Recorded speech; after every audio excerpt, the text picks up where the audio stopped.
Forgetting plays an important role in everyone's life. Remembering is a phenomenon which is rewarded highly in the society. But forgetting is something, it's like a blunder. It is considered as a blunder in social situations. The term retention refers to the positive aspects of memory, indicating the amount of information remembered under specified conditions, and forgetting refers to the negative aspect of memory and indicates the amount that is not recalled. Now, according to Mann, forgetting is the loss, permanent or temporary, of the ability to recall or recognize something learned earlier. And according to Bhatia, forgetting is the failure of the individual to revive in consciousness an idea or group of ideas without the help of the original stimulus. The study of conditions which influences forgetting follows from the study of learning. Indices of forgetting are obtained by measuring the strength of the response tendencies at a given time after learning a certain criterion. The amount of forgetting is then the difference between the scores at the end of the learning and after the lapse of the specified interval. There are two processes basically involved in learning. One of the process, that is the retention, which strengthens the response tendencies, while the other process is forgetting, that tends to weaken the response tendency. When the increment in the performance is measured, it involves the net effect of both of these processes. However, when performance decreases, it is because of the dominance of the process of forgetting. Now, another important factor in forgetting is the time lapse or the temporal factor. Ebbinghaus was the first person to measure forgetting as a function of time. His retention curve, as it is known, showed that forgetting is most rapid immediately after the learning and that proceeds at the slower rate as time passes. However, the actual amount of change in retention generally varies as a function of several other factors.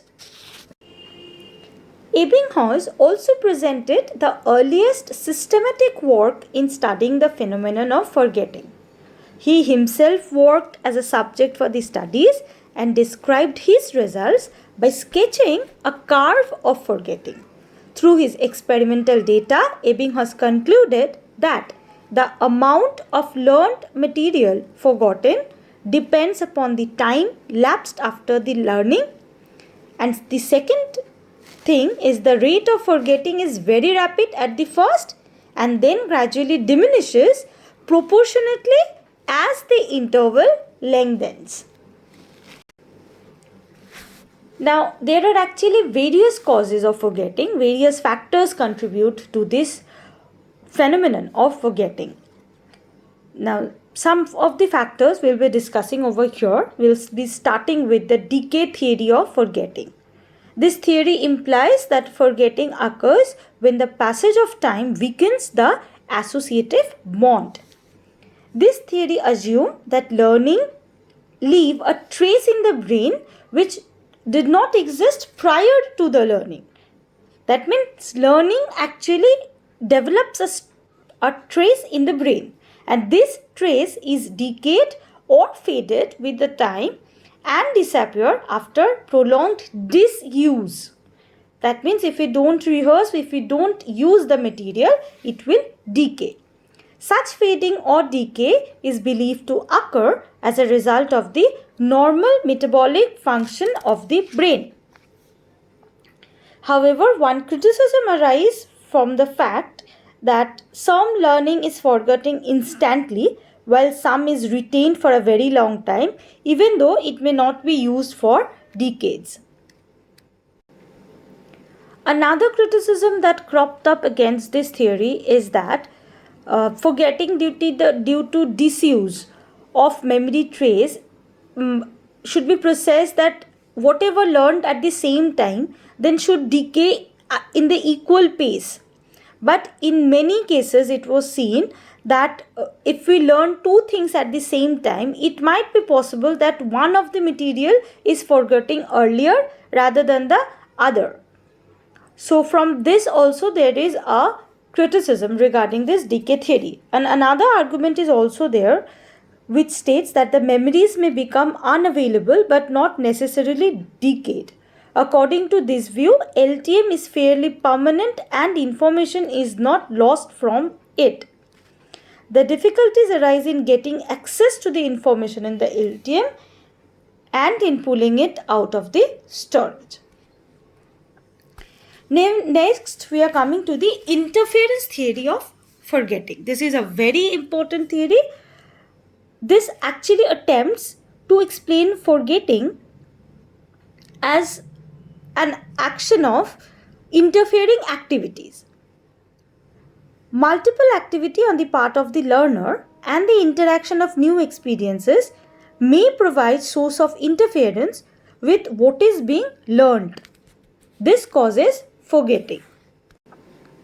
That means if the learner learns many things at a time or various materials at a time, it might cause forgetting of the materials. Now, two major types of interference are discussed over here. The new learning may interfere with the old learning. That is, if two materials are learned one after the other, then the new learning may interfere with the old learning. That is the retroactive inhibition. And again, the old learning may interfere with the new learning. And this is called the proactive inhibition. For example, if suppose you are learning two notes one from psychology and one from history, one after the other. So when you are going to recall history, sometimes you will see that you are actually forgetting some parts of the knowledge that you acquired from the historical study, and you are getting access through psychological lessons that you learned prior to that.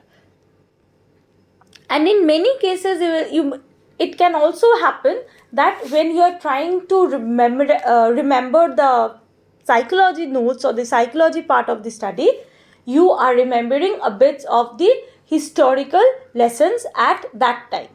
Or in some parts of the psychological study, you can remember that when you are remembering some historical notes from that side. So if the previous study, that is if psychology is interfering with the history, then it will be the proactive inhibition. Pro is the what is in front.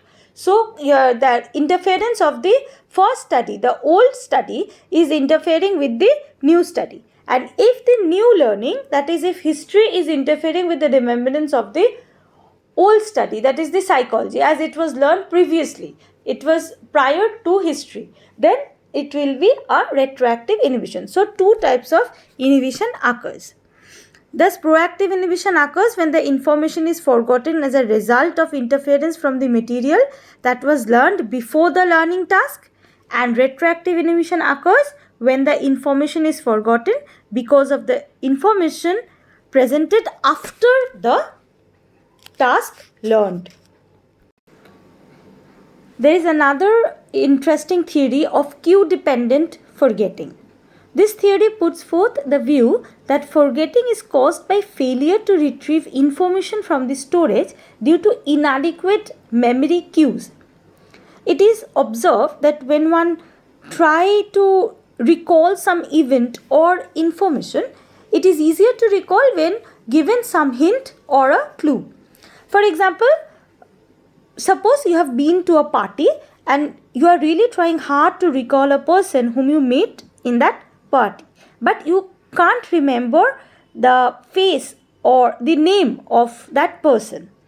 So then a friend describes his or her dress, or the color of the dress, or something like he was wearing a specs or was carrying this. So a kind of hint is given to you, and that person is soon recalled. Thus here the dress of the person or the something that the person carried, that served as a cue which helped to retrieve the information. Now, forgetting has also been explained in terms of the storage failure. Now, when we learned memory, we already learned that the information is held in the sensory memory for a few seconds, and then the attended informations are transmitted to the STM. STM has a limited capacity too, so if too much of information is transmitted in this store, some of the information may be pushed out or lost. Again, if the information in the short-term store is not rehearsed, then also that information may be lost. Now, after the STM, the information goes into the LTM. This store has a large capacity and can hold information for a long time. We have already learned this. Thus, the information may be lost at any of the earlier two stages and it may not reach the long-term store at all. Hence, the forgetting may also be attributed to the storage failures because it is not actually moving to the, or it is not reaching the permanent store for some storage failures, which causes the forgetting. Now, next is the consolidation theory. Now, according to this theory, memory is formed as a trace, and when this trace is formed, it is in an unstable state and is easily vulnerable to the other memory changes that take place because of the event that follow or occur simultaneously. Just think about what we are talking in the interference theory, that when the two studies or the two things are learned simultaneously or one after the other, that also explains this. If you are, when the memory trace is forming, we are learning the thing, it takes some time to form, as like of a cement slab. When it is formed, it is in a vulnerable state. So if we walk on that, in that slab, on that, when that cement or when the road is made, you know that when it is in the unstable state, any of the interference can cause some kind of impressions, or some part may be lost or damaged.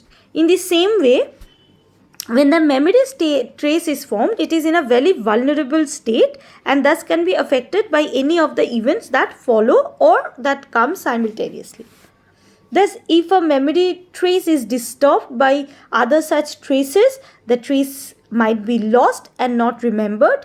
If no disruption occurs, then the trace is consolidated and becomes a relatively permanent part of our long-term memory.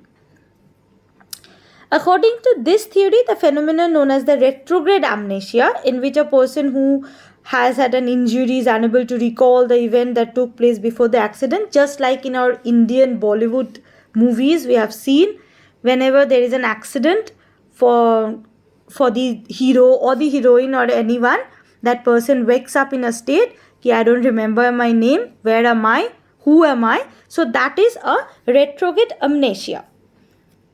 In terms of the consolidation theory, the accident interrupts the brain processes which are necessary for the consolidation of the trace, and the individual forgets the traces of experience prior to the accident. This process of consolidation is technically called incubation. Thus, according to the incubation theory, anything that has been learned requires some time before it is properly matured and strengthened. And if any interference occurs there might be a loss of memory or information. Next, we are coming to the motivated forgetting. Freud was the first psychologist who developed the theory of motivated forgetting. Freud used the term repression to refer to this tendency of the individuals to avoid remembering anything associated with fear or unpleasantness. He held the view that many memories that arouse pain, discomfort, or anxiety are likely to be blocked or repressed. Often, the experiences forgotten are those that the people are ashamed of. That is, some memories or the instances, some events that cause any kind of that incur a feeling of shame in the person, they generally tend to forget those. Why? Because by repressing these experiences, they avoid the distress and the humiliation that these thoughts arouse. So by using this motivated forgetting, people actually take care of or boost their ego. So repression is also a type of ego defense mechanism. So obviously it helps to safeguard the ego also.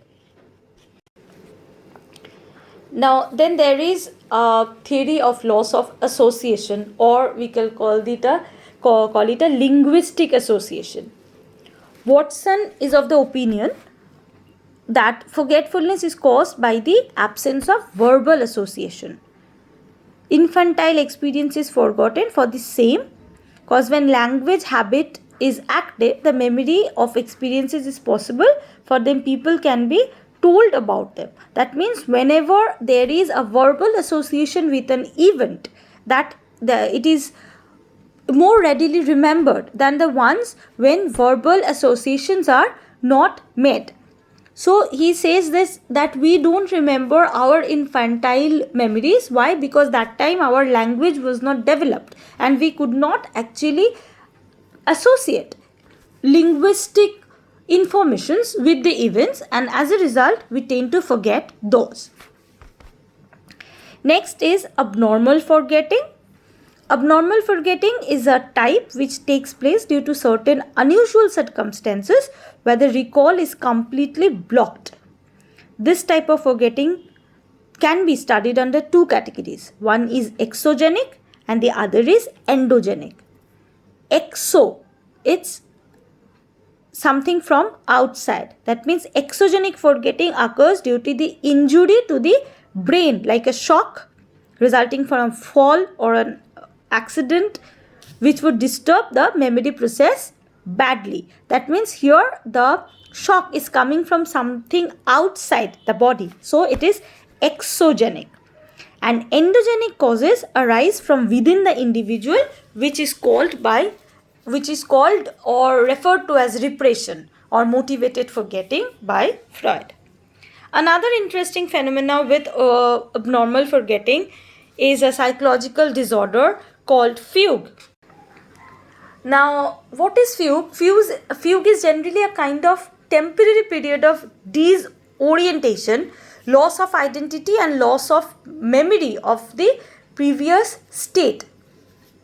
Now, a very easy example for this is the movie Bhul Bhulaiya. You remember the Vidya Balan acting Manjulika for the time being, and she actually doesn't remember that she acts like that at night. So that is actually dissociative fugue. So here, for a brief period of time, she actually forgets her identity and actually lives an identity that is totally different to her. Another simplest form of this type of fugue is somnambulism or walking, where someone does activities in their sleep, they walk or do something, but they totally forget that when they wake up or in the conscious state. So these are the causes of forgetting, the various causes which affect the retention of materials or recall or recovery of the items. So if you have any doubts regarding this, you can obviously reach out to me, and you know where you can reach out. Either you can comment in the comment section, or you can tell me in my Google Classroom, and we will be discussing it in our doubt clearing class. Thank you, class.